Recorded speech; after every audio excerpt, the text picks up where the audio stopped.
Check this out. These bass and panfish are swimming all over together, and the panfish appear to have zero worries.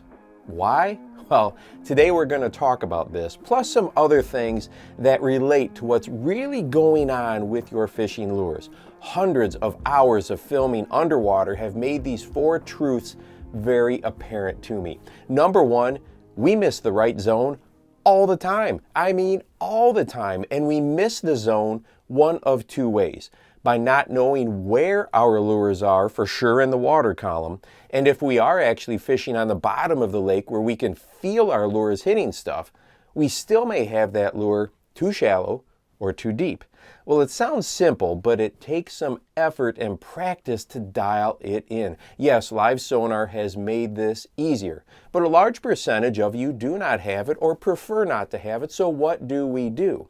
An easy place to start when fishing lures that move up in the water column is to target that depth just out of sight and then go a touch deeper. So often I see bass when I'm filming hanging in that area where light penetration really starts to drop off. They use it like a natural hiding place. And if your lake or river is really dirty, bass tend to be much shallower anyway, so that is a win for you. For bottom bouncing baits, I like to do this: make parallel casts to a shoreline and deliberately target different depths. I like to call it shallow, mid, and deep.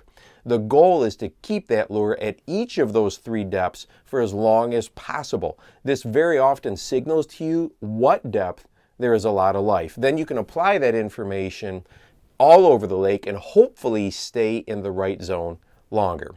Well, number two, I like to call this: why would a bass actually attack a lure? Well, aggressive fish will hit about anything. Those times are few and far between, though. So how do we trick bass in a loafing mood to go and grab that meal? Remember at the start of this video where I showed those bass and panfish swimming together and how those panfish didn't appear threatened or nervous at all? Well, part of that is because the majority of them appeared healthy and not out of the ordinary. In other words, those panfish didn't seem distressed, sick, or an easy meal. Now apply that to your lures. How can you make your lure look like an easy, sick, wounded, or stressed out prey species? Mimic those easy targets, and a bass that is nearby is more likely to get their predatory instincts activated, even if they are not necessarily in a feeding mood. Number three, I like to call this one think time. You've heard me say a million times that bass are curious. They go and check things out way more than we realize. Well, this includes our lures. When they do, our overworking of a lure often turns them away. So how do we fix it? If you are in what you believe is a high percentage area and your traditional retrieve that you like to use isn't working, go super slow and subtle. Now you have to imagine in your mind's eye that bass are coming up to take a look. They're trying to determine if it is something worth eating. They are thinking about it instinctually. Now it can be hard, but when you get that first bite or two after leaving that lure sit longer than you normally do, your confidence will start to skyrocket. And number four is one that most anglers fail to take the time to adjust, me included, and that is the fall rate.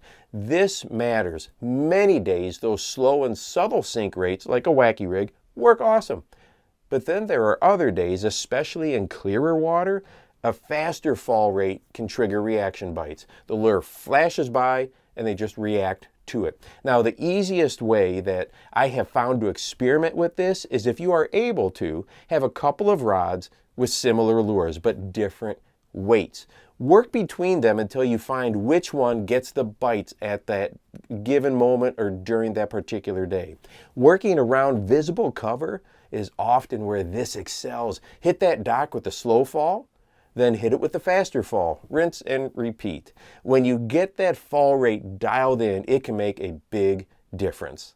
And hey, if you'd like to watch a video that talks about and shows how bass actually position in the shade and how we need to approach it, go ahead and check out this video right here, and make sure that you go ahead and encourage someone today. You never know how you might just change their life. For the Bass Fishing Life, I'm your host, Steve Rogers.